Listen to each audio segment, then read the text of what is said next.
Well, Indian rescuers have gotten to work in Turkey. This could mark a reset in the testy relations between India and Turkey. But for now, the focus is to save lives. A little while later, we'll be joined by the CEO of Khalsa Aid, which is on the ground helping those who are in trouble, as they do all over the world when anybody is in trouble. But first, let's take a look at what the ground situation is.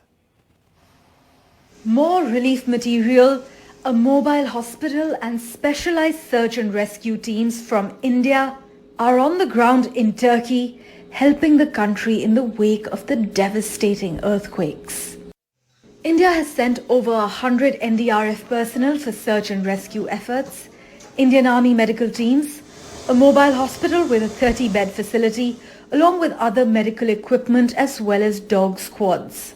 For Syria, India has sent 3 truckloads of protective gear, along with emergency medical equipment and medicines. What MEA has done meanwhile is that we have deployed 2 Turkish-speaking officers from overseas who flew into Turkey and are now stationed there. With our aircrafts, we also deployed 4 MEA personnel to coordinate and help the process and the operation to coordinate between the Turkish authorities and our teams. Khalsa Aid teams have also been dispatched from the United Kingdom and Iraq to help provide food as well as water. We will be setting up our aid, which will be we will set up a kitchen, we will be serving hot meals, also distributing blankets and whatever necessary there to help these people who are affected by the earthquake. The death toll from Monday's catastrophic earthquakes have surged above 11,200. The numbers are expected to continue to increase as more rubble is excavated. This as violent aftershocks rumble on in some parts of Turkey.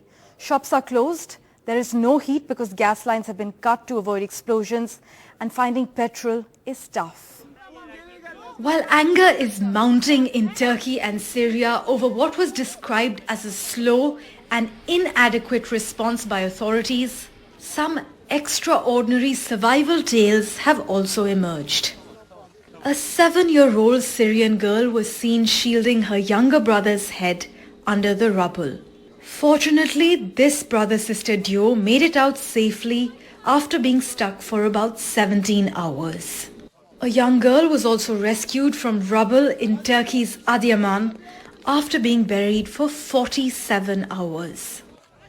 Extended family members pulled a newborn baby alive from the rubble of a home in northern Syria after finding her still tied by her umbilical cord to her mother.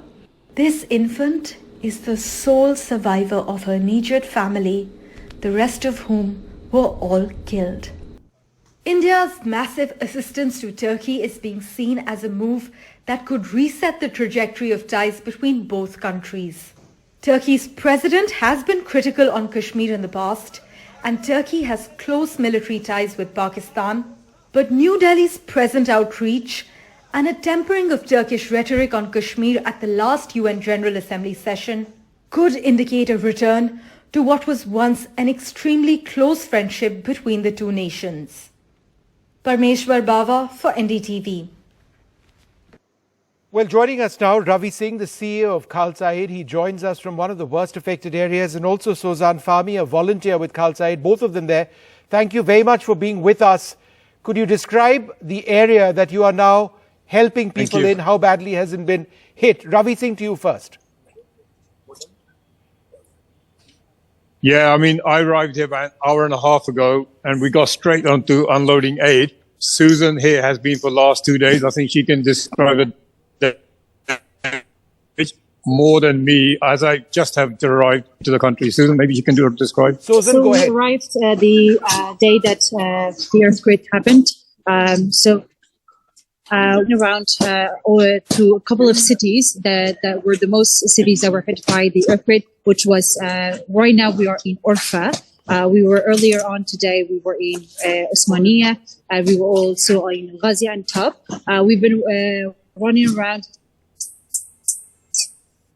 help to deliver help in any place possible. And Ravi Singh, how are you helping the people who've been badly affected? We lost you there for a minute. How are you helping the people around you?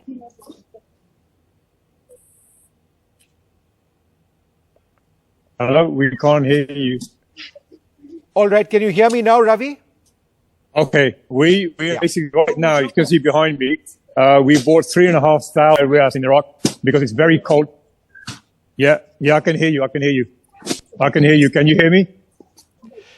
Yes, there's a bit of an audio lag, so I'll tell you what. Both of you keep talking, and I won't interrupt you. Hello? Both of you keep talking, and just let us know about what's happening. There's a bit of an audio lag, so just keep talking. Just keep talking, both of you. Internet's better there, maybe. Yeah, maybe. Should we go there? 1 second, we go to a better place here.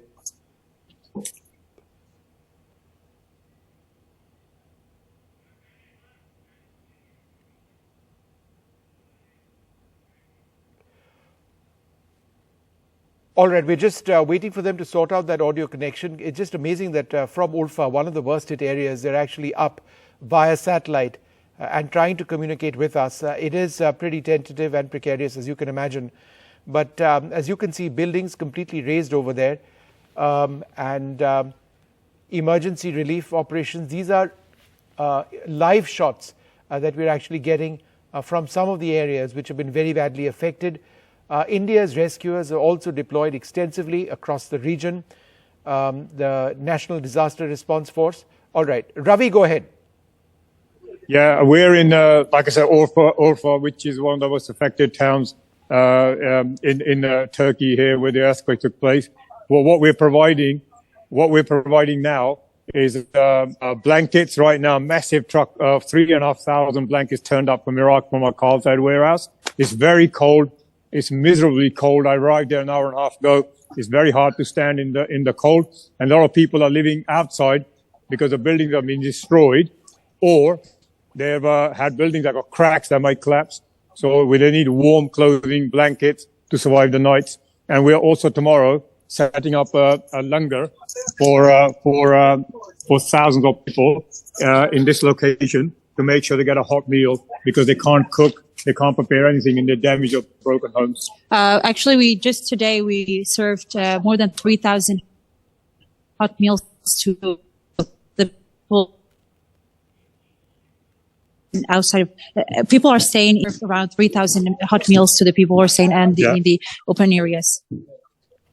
All right, so 3,000 people served over there. Look, the line is very bad, but you know, Khalsa Aid, an absolutely amazing organization. The spirit of generosity that really defines what you do. Members of the Sikh community, absolutely remarkable. So just carry on talking, run us through for a few more minutes with what you're doing. Yep. We feel very proud about the work that Khalsa Aid is doing. So, yeah, I mean, Susan has been with us since 2014 in Iraq when ISIS were attacking many areas. The Kurdish young lady herself, she's been helping now in Turkey. And this effort is a joint effort. There's no Sikh, Muslim, or Turkish, or British, or Indian in this. This is humanity.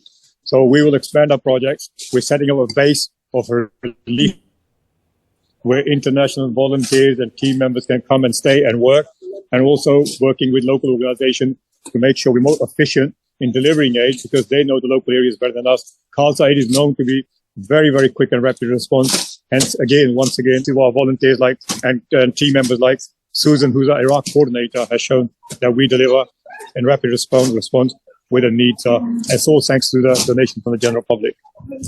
All right. Well, good luck to both of you. Stay safe. And I'm sure you'll be saving many lives with the basic supplies that you are providing over there. That's just incredible work. And thank you for helping so many around you. Thank you very much. Thank you very much.